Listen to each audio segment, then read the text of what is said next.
Behind the scenes, my first big exhibition in a gallery.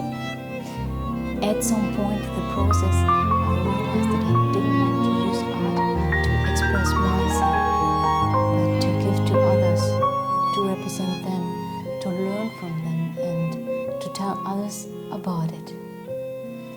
Which artworks were well received, which were not well received. How did the exhibition come about? Well, I didn't dare at first to make an inquiry to get the exhibition in the gallery in my city. But after 3 exhibitions in churches and 1 in a psychosomatic clinic, I thought I should take the next step. And so I contacted them by email, and then there was a get-to-know-you meeting in the gallery with one of the leaders. How were the preparations for the exhibition? I set up the exhibition and advertised it. I tried to get into the local newspaper, and I printed 1,000 flyers to distribute. And that was what I did then. During the setup, one of the gallery leaders came by, who was supposed to hold the laudatory speech at the opening, and we talked a lot about my art and my life, and I didn't know that these backstories were so important. My illness with Myasthenia Gravis came up. Generalized Myasthenia Gravis is a lifelong condition that causes severe weakness throughout the whole body. It blocks the signals between nerves and muscles, making it very hard to move arms, legs, or even breathe. This weakness gets worse during physical activity, but improves after a short break. I was asked whether I then expressed my feelings in my art, because at the initial phase my body was partially paralyzed and could not express itself. But that was not the case.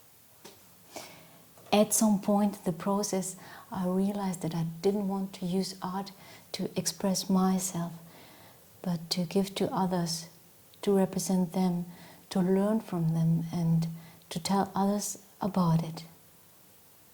At short, in the preps, I was exhausted, I slept little, and I was excited how the exhibition would be received.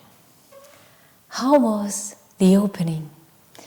I was afraid to be in the foreground, but I prepared myself and it went very well. I did it professionally. This was my first opening, meaning with visitors and laudatory speech. Before that, I used to set up and dismantle the artworks and receiving feedback only here and there. It was said in the laudatory speech that the whole exhibition expresses a great love for people. I wasn't aware of that. I think it could be, the same could be my new tagline for my business card. Now it's painted emotion, elevated spirit, because I wanted to express what I could give to others. Comment, please, if you think it's a good idea to take the tagline, a great love for people. Thank you. At the opening, an older woman told me that my Joan of Arc gave her the strength to tackle her life.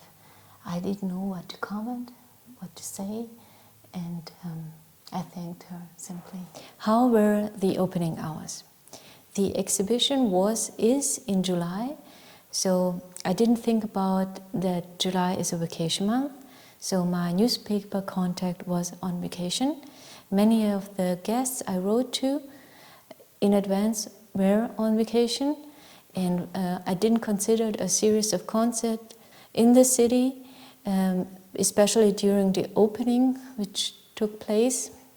During that time, the road to the gallery was in part closed, so I didn't research in advance about possible events in the city. I'll do better next time. Despite the circumstances, I was able to make scheduled appointments with several people, while others announced their arrival and came by. I had engaging conversations with the walk-in visitors. I actually learned a great deal, which inspired me for my future projects and artworks. I posed a few questions such as, what kind of art do you prefer, or what do you have at home, in order to understand which of my pieces would appeal to them. Fun fact, many of the visitors were teachers. Which artworks were well received, which were not well received? Not well received, botanical paper lover. My thought was that a square can be brought, and then the buyer leaves a message like this to the other visitors. It's like a good wish wall, analog social media good wish wall, without hate speech. This was the idea, but it wasn't perceived well. I thought maybe it's for a younger audience. I always analyzing everything. Actually, the only square was bought by a 90-year-old woman.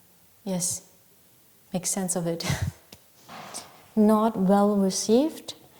Play, fun, and concentration. I think it was the wrong place. If I had space, I should have positioned this at a small round table with chairs to invite people to play a game that can also be hung on the wall. Abigail of Generosity. Yeah, it just got buried at the bottom since it's dark there too, so it was just a bad spot. Received well, the beggar. I positioned him at the beginning. He's supposed to welcome the guests. He's a special beggar because he learned to receive and give, and he's a great conversation starter. Well received. No more Hiroshima, no more Nagasaki, no more Fukushima.